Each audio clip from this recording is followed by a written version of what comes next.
오늘 본문 9절에 구하다, 10절에 구하다는 헬라어 아이테오를 번역한 것입니다.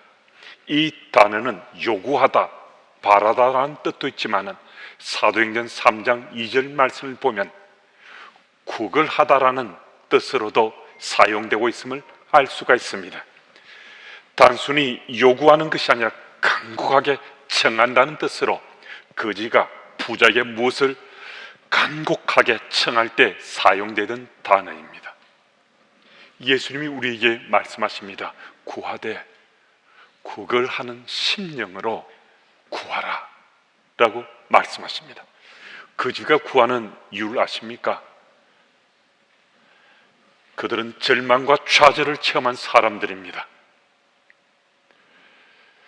부끄러움을 생각할 여유조차 없습니다. 가난의 고통으로 더 이상 물러설 곳이 없습니다. 지금 이 순간 구하지 않으면 더 이상 살 수 없다고 생각하는 사람들입니다. 우리 또한 주께 구할 때 구걸하는 심정으로 구하면 어떻겠습니까? 세상의 자존심을 주께 내려놓고 마치 거지가 구걸한 그 심령으로 구하는 겁니다. 내 자신의 교만이나 내가 잘났다는 것, 자랑할 만한 것들, 그것 다 내려놓고 우리도 마치 거지처럼 주께 구하는 겁니다. 오늘 나의 삶의 영육의 빈곤함이나 풍요로움은 상관없이 거지처럼 절박한 심령으로 우리 생의 소망을 주께 구해보는 겁니다. 10절 말씀은 이렇게 기록되어 있습니다. 구하는 이마다 받을 것이요. 무슨 말씀입니까? 구하지 않는 것은 얻지 못한다, 그런 뜻이 아닙니다. 이 의미는 구하는 곳까지 오지 않으면 받을 수 없다라는 그런 뜻입니다. 하나님께 받지 못한다는 것은 당신이 아직 하나님의 자녀된 관계 속으로 들어가지 않았다는 의미입니다. 이 말은 무슨 뜻인가? 하나님의 자녀 관계 속으로 들어가기만 하면 우리가 구하는 것은 다 받을 수 있다라는 그런 의미입니다. 제 아들은 지금 청년이 됐습니다. 그래 지금은 이런 말을 거의 하지 않습니다. 그렇지만 정말 가끔, 정말 간혹 이런 말을 할 때도 있습니다. 하지만 갓난쟁이를 벗어난 후부터 청소년 시절까지는 한결같이 자주 하던 한 말이 있습니다. 아빠 주세요. 아빠 이것 주세요.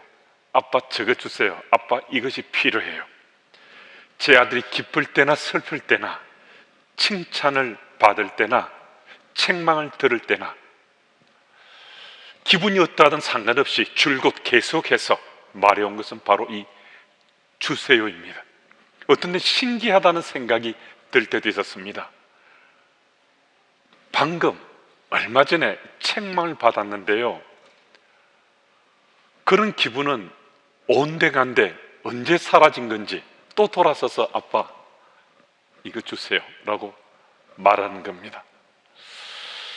아마 여러분들도 이런 체험을 이미 하셨겠지만은 칭찬은 말할 것 없고 책망을 들었을 때도 아빠 주세요라고 말하는 아들을 바라볼 때 그렇게 행복할 수 없습니다. 그럼 그렇지 않습니까? 우리 아이들이 그들의 삶의 형편과 상황에 전혀 상관없이 아빠 이거 주세요, 저거 주세요라고 아빠 부르면서 요구할 때 이렇게 행복하지 않습니까? 제 아이는 진짜 제 아들이 틀림없습니다.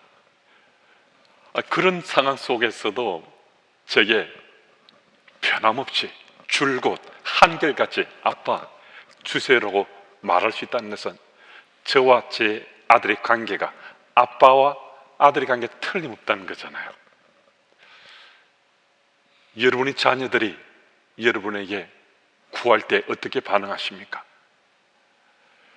아이들에게 이건 나쁜 것이 아니라면, 해가 되지 않는 것이라면 우리는 자녀들에게 주고자 합니다. 10절 전반부에 구하는 이마다 받을 것이요가 무슨 뜻이라고요? 이제는 쉽게 답할 수 있습니다.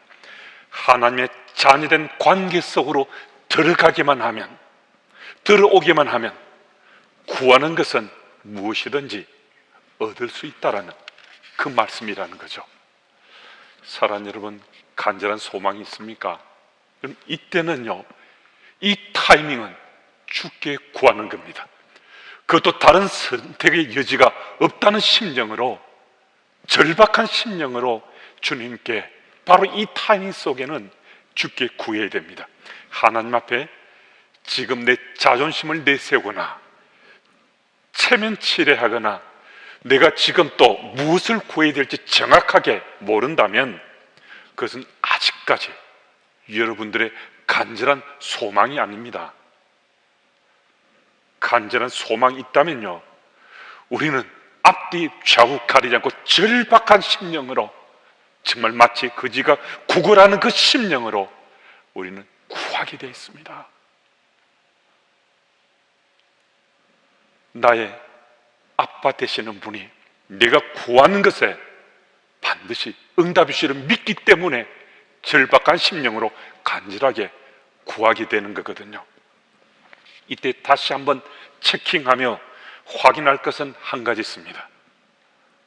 내가 하나님과의 관계가 바른 관계인가? 내가 지금 하나님과 자녀된 이 관계를 분명히 하고 있는가? 이것만 확실하다면요, 우리는 주께 무엇을 구하든지 주께서는 우리 구함에 반드시 응답해 주시는 분이십니다. 나의 주, 나의 하나님이 나의 구함에 반드시 응답해 주심을 믿고서 절박한 심령으로 마치 거지가 구걸하는 그 심령이 되는 것처럼 주님께 구하시면요, 반드시 응답을 받으실 겁니다. 그리고 9절 10절 말씀을 보면 또 등장하는 9절이 찾으라는 말씀입니다. 찾는 이가 찾을 것이요. 무슨 뜻입니까? 우리 삶의 초점을 주께 맞추라는 겁니다. 우리 삶의 초점을 주께 맞춘다면요, 우리는 보다 더 분명 확실하게 구할 바를 찾을 수 있습니다. 그러니까 우리가 찾는 것을 정말 확신에 차서 또 확실하게 찾을 수 있는 것은 주께로 내 삶의 초점을 분명히 맞추는 것이다 라고 말씀이 읽혀주십니다. 야고보서 4장 3절은 이렇게 기록되어 있습니다. 구하여도 받지 못하면 정욕으로 쓰려고 잘못 구하기 때문이라. 우리가 찾는 것을 찾지 못하는 까닭은 초점을 주께로 맞추지 못하고 다른 것에 초점을 맞춰서 구하기 때문이라는 겁니다.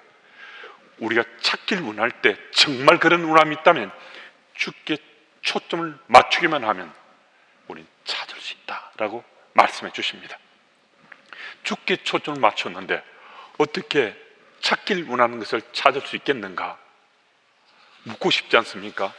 내가 원하는 것이 있는데 주께 초점 맞췄는데 어떻게 찾을 수 있겠는가? 질문하고 싶을 수도 있습니다. 주님은 우리들의 인생의 절대 주권자 되십니다. 주님께서는 우리 삶의 초점을 그분께 맞추기만 하면 전지전능하신 하나님께서 우리 삶을 책임지시고 우리 생의 소망에 아주 구체적으로 응답하신다는 사실을 우리에게 말씀해 주십니다.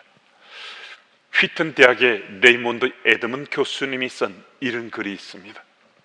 문장에는 여러 종류가 있듯이 인생도 가지각색입니다. 짧지는 않아도 단순한 문장이 있을 수 있습니다. 두서너 개의 독립절로 된 중문일 수도 있습니다. 혹은 복잡하면서도 마지막 단어가 나타날 때까지 의미를 파악하지 못하는 문장일 수도 있습니다. 또는 조화와 균형이 있는 문장일 수도 있습니다. 인생이 짧든 길든 그 인생의 구조가 어떠하든 정한 길을 돌아가든 바로 가든 당분간은 무엇인지 알 수 없든 간에 인생이란 마침표로 끝맺어질 때 의미 있고 완전한 것이 됩니다. 쉼표, 세미콜론이나 콜론, 괄호, 수식어, 독립절과 종속절 등 문장의 사소한 모든 것들이 그 나름대로의 목적이 있습니다. 하나님께서 우리 인생에 쉼표를 찍으실 때 우리는 당황할 수도 있고, 세미콜론을 찍으실 때 한숨 지을 수도 있습니다. 과거나 미래와 아무 관련 없는 것 같은 괄호를 볼 때 당혹할 수도 있습니다. 수식어를 보고 경악할 수도 있습니다. 그러나 우리 인생이 하나님의 작품이라면, 우리에게 사는 것이 그리스도시라면 우리 생에 일어나는 그 어떤 것도 감사요 기쁨이 될 수 있습니다. 주님은 우리 인생의 주권자로 우리 인생을 분명하게 만드시는 것입니다. 주님은 우리가 죽는 그날까지, 아니 죽었으라도 영원한 천국에서조차 우리를 책임지시고 돌보시는 분이시란 사실을 잊어서는 안 됩니다.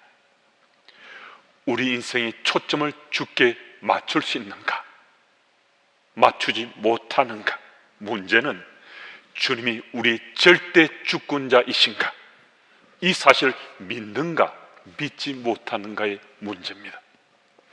여러분, 주변에 적지 않은 사람들이 모이는 것 같은데 외로움을 호소하는 분들이 적지 않습니다. 겉으로는 풍요롭고 화려한데 마치 우울증을 앓는 것 같은 딜레마에 빠져 있는 분들도 주변에서 종종 볼 수 있습니다. 사람과의 관계 훼손으로 인해서 예배드리는 이 자리에 함께하는 것도 힘들어하고 불편해하는 분이 계실 수도 있습니다. 비즈니스 문제로 심각한 가슴앓이를 하면서 어찌할 바를 모르는 분이 계실 수도 있습니다. 이러한테 어떻게 할 것일까? 여러분, 어떻게 하면 좋겠습니까? 내 생의 문제에 지금 정말 힘겹게 봉착한 이 문제, 어떻게 할 바를 모를 것 같은 이때 여러분 어떻게 하면 좋겠습니까? 여러분, 요 하나님은 과거의 한때에 나의 소망이나 내 도움에 손길로 함께 하신 분으로 제한되는 분이 아니십니다. 요 하나님은 현재 지금 이 순간도 내일도 모레도 죽으신 하나님이 아니시라 살아계신 나의 하나님으로 우리 삶의 고초와 역경과 공경을 너무나 잘 아시고 도움의 손길을 내뻗는 분이실 뿐만 아니라 주의 의로운 오른손으로 나의 오른손을 콕 붙잡으시는 분이십니다. 그분이 계신데, 그분이 지금 살아서 계신데 어찌 우리가 주께 구하지 않을 수 있겠습니까? 구하는 것도 대충 적당하게 어찌되든 상관없이가 아니라 절박한 심령으로, 정말 절박한 심령으로 주님께 나의 생에 초점을 맞추어서 주님께 구하기만 하면 주께서는 과거에도 그러셨던 것처럼 지금 현재도 그러하셔서 우리 소망에 반드시 응답해 주실 것입니다. 그 하나님이 우리들의 하나님이십니다. 그 하나님이 우리의 아버지 되시는 하나님이십니다. 그 하나님을 꼭 믿으시고 우리 생에 문제가 있고 정말 이 공경을, 이 고난을 내 힘으로는 도저히 극복하지 못하겠다 생각될 때 다른 곳에 손 내밀기 전에 요 하나님께 나의 소망을 아뢰시면 주께서는 반드시 우리의 그 간청함에 우리 응답해 주신다. 이 사실을 꼭 믿으시기 바랍니다. 그리고 또 9절 말씀, 10절 말씀을 보면 두드리라고 말씀합니다. 닫혀있는 문을 두드리되면요 우리 심장이 뛰기 시작합니다. 우리 심장은 문을 더 세게 두드리면요 박동하는 소리가 점점 더 커지면서 우리의 그 소리가 들려집니다. 하늘의 문을 두드리게 되면 자신의 낮아짐을 체험하게 됩니다. 자신의 낮아짐을 체험하지 않고서는 하늘의 문을 두드릴 수가 없습니다. 마가복음 1장 40절 41절 말씀인데요, 우리 함께 읽겠습니다. 우리 함께요. 한 나병 환자가 예수께 와서 꿇어 엎드려 간구하여 이르되 원하시면 저를 깨끗하게 하실 수 있나이다. 예수께서 불쌍히 여기사 손을 내밀어 그에게 대시며 이르시되 내가 원하노니 깨끗함을 받으라 하시니. 아멘. 한 나병 환자가 예수께 나왔습니다. 그는 예수님 앞에 철저하게 낮아져서 무릎 꿇고 엎드리기까지 했습니다. 그리고 믿습니다. 예수님은 나의 이 병을 고쳐주시리라. 이 나병 환자처럼 절박한 심령으로 주께 나온 사람이 또 누가 있었겠습니까? 이 나병 환자처럼 그의 심장이 크게 박동하는 그 소리를 들었던 사람이 또 누가 있겠습니까? 나병 환자가 유대인의 법에 따라 격리되어 있던 처소를 벗어나는 것은 참 흔한 일이 아닙니다. 아주 드문 일입니다. 민수기 5장 2절 3절 말씀을 보면 나병이 발병하게 되면 그 사람은 다른 처소에 격리되어 생활해야 됐습니다. 그런데 이 나병 환자가 예수께 나왔다는 것은 정말 마음에 결심하고 작심하고 나온 겁니다. 돌팔매질을 당해도 감당하겠다 하는 마음으로 왔습니다. 얼마나 간절한 심령으로 예수의 마음의 문을 두드렸는지 짐작할 수 있습니다. 더욱이 이 본문의 시점은 예수께서 공생의 사역을 시작했던 아주 초기의 현장입니다. 유대인들의 대부분이 도대체 예수가 누구야? 예수가 누구라고? 라고 반신반의하면서 그 이름조차 정말 낯설게 여겼던 바로 그 타이밍 속에 이 나병 환자는 예수께 나와서 철저하게 자신을 낮추면서 무릎 꿇고 엎드려 예수의 마음의 문을 두드린 거였습니다. 주께서 어떻게 하셨는가? 긍휼하신 사랑으로 그 환자의 소망을 들어 응답해 주셨습니다. 낮아짐이 개인의 생애에 얼마나 큰 역사를 이루는지 우리에게 보여주시는 겁니다. 공동체의 삶도 마찬가지입니다. 기독교 사회의 가장 탁월한 영성가로 손꼽히기도 하는 로렌서 형제에 대한 다음과 같은 이야기가 전해지고 있습니다. 로렌서 수사가 수돈 중에 자꾸만 문제를 일으키는 좀 안 좋게 이름난 수도원의 원장으로 임명을 받아 부임하게 됐습니다. 수도원을 찾아가서 문을 두드렸더니만 젊은 수사들이 우 달려 나와서 문을 열어주는데 백발이 무성한 노 수사를 보고서 이 젊은 친구들이 신임 수사가 오셨군요. 신임 수사는 식당에 가서 접시 닦는 일에 전념해야 됩니다 라고 말했습니다. 그래서 로렌 수사는 이 수도의 문제가 여기에도 보이네 하면서 짐을 내려놓자마자 말없이 식당으로 가서 접시를 닦기 시작했습니다. 아침부터 늦은 시간까지 로렌 수사는 한 달, 두 달, 세 달을 접시만 닦으면서 보냈습니다. 3개월 정도 지났을 때 총회 감독이 수도원을 시찰했습니다. 근데 감독이 오니까 젊은 수사를 비롯한 그 수도원 수사들이 쩔쩔매었습니다. 어찌할 바를 몰랐습니다. 그런데 감독이 보니까 수도원 원장이 안 보이는 거예요. 아니 원장님이 어디 가셨냐고. 그러니 수사들이 원장님은 아직 부임하지 않으셨습니다 라고 말했습니다. 무슨 말이냐고. 3개월 전에 로렌서 수사를 이 수도원 원장으로 임명해서 보냈는데 아직 도착하지 않았냐고. 그래서야 수사들이 아연질색했습니다.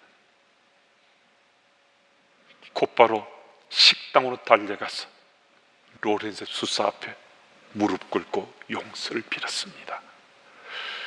그날부터 그 수도원에 조금씩 변화가 일어나게 되었고 그 수도원이 나중에는 모범적인 수도원이 됐다고 합니다. 한 사람입니다. 두 사람도 아니었고요. 한 사람이 낮아졌습니다. 식당에서 접시를 닦으면서 천대도 받고 구박도 받고 멸치도 받았지만 접시만 닦았습니다. 로렌스 수사의 낮아짐에 감동했던 그 수사들이 정말 마음을 돌리고 다시 정신 차려서 그 수도원이 모범적인 수도원이 된 거거든요. 여러분, 우리 주님의 교회 공동체에 주를 바라보며 낮아져서 공동을 섬기고자 하는 한 사람 또 한 사람의 삶이 들어지면 정말 우리가 생각하는 것보다 상상하는 것보다 훨씬 더 파워풀한 능력이 우리 주님의 공동체에 참 선하고 아름다운 영향력으로 빛을 발하게 될 것입니다. 낮아짐의 삶의 이 영향력은 엄청날 수 있습니다. 우리 생각은 훨씬 더 놀라운 열매로 우리 삶 속에 맺어지게 됩니다. 그런데 여러분, 로렌스 수사의 이 이야기가 남의 이야기 아니라 나의 이야기일 수 있다고 믿어야 되는 겁니다. 우리가 이런 좋은 이야기, 감동적인 이야기를 보면요, 참 도전받겠다, 은혜가 된다라고 반응할 수 있습니다. 이것은 중요하지 않을 수 있습니다. 잠시 동안에 내 마음에 감흥은 있을 수 있지만은 삶은 변하지 않습니다. 나의 스토리, 나의 이야기로 내가 믿고 받아들이면서 발걸음을 뗄 수 있어야 우리 삶이 그 감동 이야기가 제대로 영향을 미치는 겁니다. 여러분, 하늘 문을 두드린다는 것은 낮아지지 않고서는요, 그 문을 두드릴 수 없습니다. 낮아진 사람은 하늘의 문을 두드릴 수 있습니다. 내 개인의 생애 문제도 내가 낮아져서 절박한 심령으로 주께 구하며 그 문을 두드리면 하나님의 방법으로 생애 문제가 해법을 찾을 수 있습니다. 공동체 문제도 마찬가지입니다. 낮아진 심령으로 하늘 문을 두드리게 되면 공동체의 문제 해법도 찾을 수 있습니다. 어떻게 구할 것인가?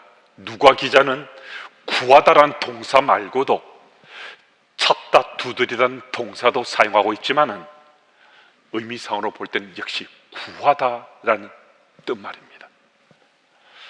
결국 구걸하는 심령으로, 절박한 심령으로 하나님과 나의 관계가 분명히 잔여된 관계란 이 사실을 믿고 구하기만 하면 우리 간청에 반드시 응답하시는 하나님이 나의 하나님이시다.